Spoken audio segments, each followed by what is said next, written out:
Dulong and Petit's law. According to this, solids have no translational or rotational degrees of freedom, but have vibrational degrees of freedom. Each atom in a crystal would vibrate in 3 directions in an independent fashion. If the vibrations are simple harmonic in nature, then the mean kinetic energy can be represented as half kT, and the potential energy is also equal to half kT. So, the total energy can be represented as U equals K into T, where U represents the total energy. Instead of E, we are representing it as U. So, U equals KT.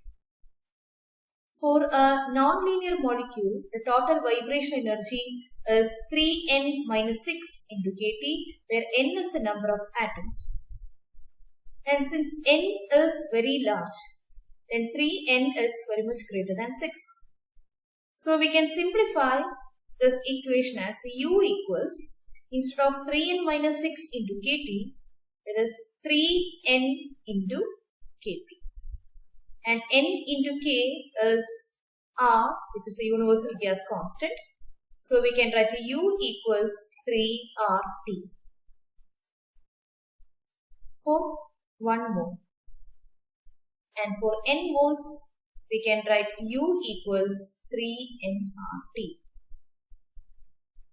Now let's find out the heat capacity.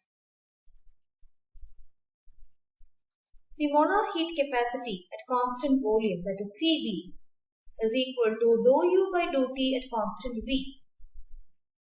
That is the rate of change of internal energy with respect to temperature at constant volume. This is the molar heat capacity at constant volume, Cv. So we have U equals 3nRT. Therefore, Cv equals dou by dou T of 3nRT, which is equal to 3nR.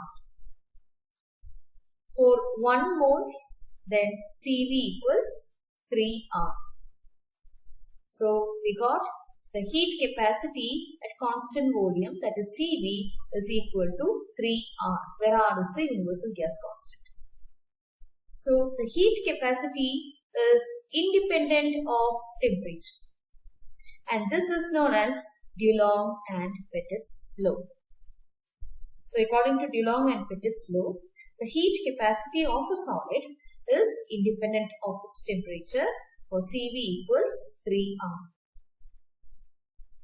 For most of the crystals, there is a range of temperature for which this is true. However, it was found that at low temperature, the heat capacity decreases and approaches 0 at T equals 0 Kelvin. Such a variation cannot be explained by classical mechanics. So this was a limitation of this Dulong and Petit's law. So according to this law, the heat capacity is independent of the temperature and Cv is equal to 3R. And for most of the crystals, this was found to be true for a particular range of temperature. But at lower temperatures, it was found that the heat capacity decreases and approaches 0 at T equal to 0. So shown here is a graph. It's a typical plot of heat capacity Cv as a function of temperature. Okay, temperature along the x-axis and Cv along the y-axis.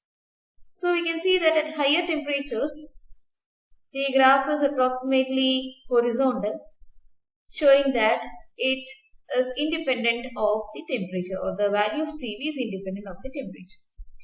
But you can see here, as the temperature is lowered, you can see a gradual decrease in the heat capacity, and it tends towards 0 at very low temperatures, or at 0 Kelvin. So why this is so? That is, at higher temperatures it is independent of the temperature, whereas at lower temperatures heat capacity depends on temperature. So this could not be explained by Dulong and Petit's law. So to overcome this limitation, other theories explaining the relation of heat capacity of solids and temperature were developed. So we will discuss about it in the next class. Thank you.